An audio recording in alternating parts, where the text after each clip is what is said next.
Live from New York, it's the show that is welcoming Chris Broussard back to the show. Great to be here. How was your vacation? Wonderful. Oh, great family. And it's a good warm-up to your next vacation.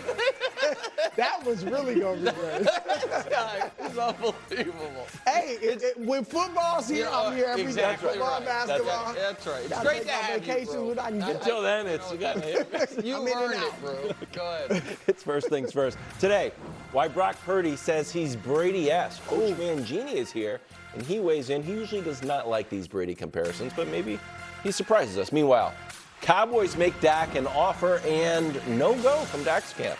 Does this mean he's interested in leaving Dallas? And finally, a tiff between Rodgers and Garrett Wilson. Is this something or nothing? It did end in a nice handshake, so maybe it's actually good for the Trouble in Jets. paradise. Oh. Alongside Chris Broussard, I'm Kevin Wildes. Nick, what was your, give us a My early takeaway take. from this? Yeah. Just a perfect narration from, I assume, a South Jersey located Jets fan. If you can watch this video on Twitter, watch it with the sound up. What's the fake? It's the No, but the guy. No, I know what you're talking the about. The guy who's describing the video is just in my mind's eye what a Jet fan sounds like. Sounds just like him. It's perfect. It's He perfect. was scared on the video. We're starting with Team USA, topples Serbia by 26. LeBron almost had a triple-double, just dominated the game. KD went 5 for 5 from 3, didn't miss a shot in the first half, scored 23 points in 17 minutes. Here's the stats from our elder statesman. Wow. That worked out, right? LeBron had 21. KD had 23. Brew, who had the more surprising performance? Well, look, I'm not surprised either guy played well, but we had been watching LeBron be arguably the best player on the team throughout the exhibitions. So I expected him to play well, and obviously he did. But KD, because he had not played, this was his first game, he was what, an hour before the game they decided he was going to play? Yep. I expected him to come in, make a couple shots, miss a couple shots, but just get warm and, get the rust off.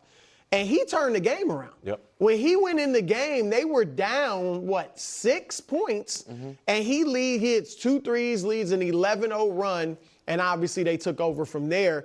So I was more surprised by Durant. Durant is the perfect Team USA player. I mean perfect. Because he's surrounded by other great players, so the defense can't focus on him. They can't double team him. And so he's either getting an open shot or one-on-one. And with his height, obviously, it's tough for guys to guard him one-on-one.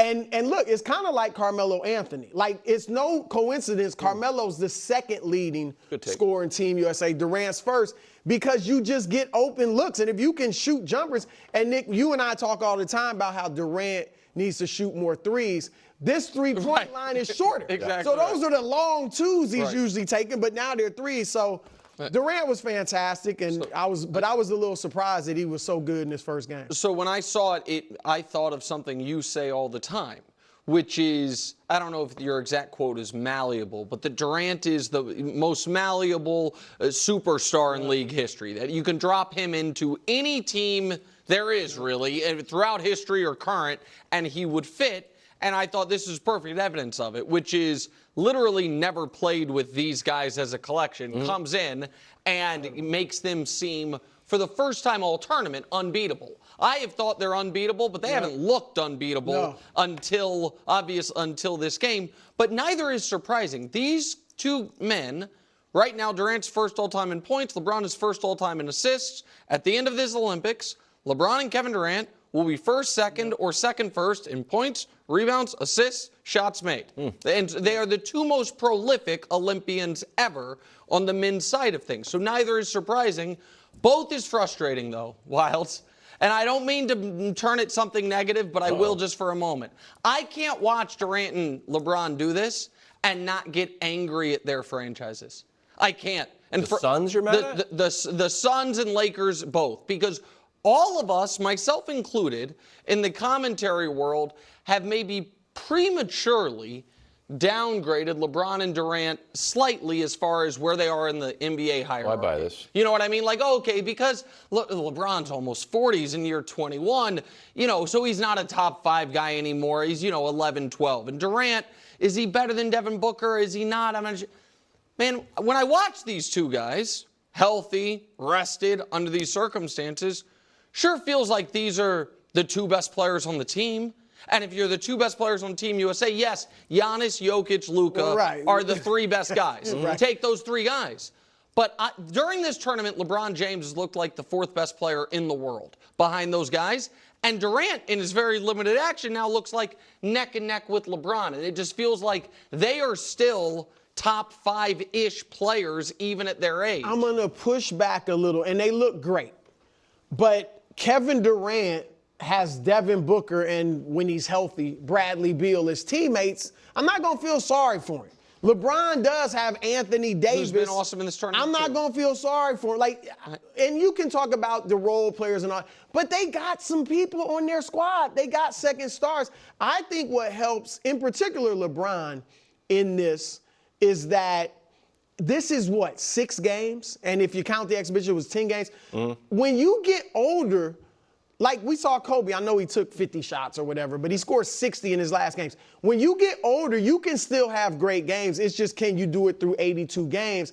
And in a 6-game or 10-game run, LeBron can play harder on defense. Yep. Because you know what I mean? It's not an 80-game season with playoffs coming. So I think that's part of it. I also think, Nick, in the international game, what we kind of consider athleticism, speed, jumping ability, that's not as big of a factor as it is in the NBA. So the fact that LeBron's lost a little athleticism doesn't really hurt him in the international Olympics, game. and it looks like he's the best athlete on the court every game. He's been phenomenal. He looks like he's twice as strong as everybody else. Twice as strong. Literally pushing grown men down. Yeah. Like, well, I'm here. He He can tackled go the to guy. the hole whenever he wants. It's like, Yeah, guys are flopping around. He also played been better than somebody else. 27 minutes, so that seems like a nice spot for him. Durant played 17 minutes. Right. Didn't start the second half, so maybe the minutes are nice too for if you're a little bit older. I do think, just before we move on to Tatum, do you feel like Durant might not be long in Phoenix? That's what I started. I'm like, this Steph reunion feels nice when they're doing the press conference together. They're happy. I don't know. Steve Kerr giving them all Tatum's minutes. oh, if you could do Here's that was what a I do recruiting think, Brew. I think that some pairings coming out of this tournament, I mean, it's every Olympics it seems to. And so when you were last week, we talked about, could it be LeBron and Steph if LeBron plays long enough? I think that one of the things that happens, if you're still an apex predator in this league, and your team, for whatever the reason is, because you're right about Anthony Davis has been maybe the 3rd best player in this tournament. Than Embiid. He's been. That's not even I think that when you get a taste of this, it makes it even more frustrating to then going back and playing in games that don't matter as much on teams that aren't really championship level. And it may, you know what I mean? It makes you want to scratch that itch a little bit. And with LeBron, I mean, when he was in Cleveland his first stretch and didn't have this type of talent, he never complained. Then he played in the Olympics. You go to Miami, and now every year he's like, man, I need better players, because he's so smart, and playing with better players is great for him because of his IQ. LeBron, and we have it in Weird and Wonderful. I don't think we have it queued up. In the I think it was the 4th quarter, when LeBron gets the and one, he's on the ground, and Durant comes up flexing, and LeBron gives his LeBron scowl. I almost joined the Marines. I swear to God, that hit me in some patriotic part of my heart. I got really fired up for all of America. But the moral of the story is, he is at peak intensity that you're not seeing in regular season. I don't know if I saw it in the It's in-season 6 games. But he is fired up. Go hard it for also, and I hate even speaking this into existence, but it's basketball reality. I think he knows if he stays with the Lakers and he only plans to play 1 or 2 more years, these might be the most consequential games I have left in my basketball life. You know what I mean? Not that that's a definite, but that in fact, I'm certain he knows that's on the board. That the most, you know what I mean? The games with the highest stakes that I'm going to play the rest of my basketball life are over these next couple weeks. Yeah. Also has now beaten Joker 3 of the last 4 games. Oh, that's right. He's like, I'm back. All right. right, now let's talk about who didn't play. 10 guys got playing times, 12 guys on the team, however. Halliburton and Jason Tatum, DNP coach's decision. Here's Coach Steve Kerr on that decision. Jason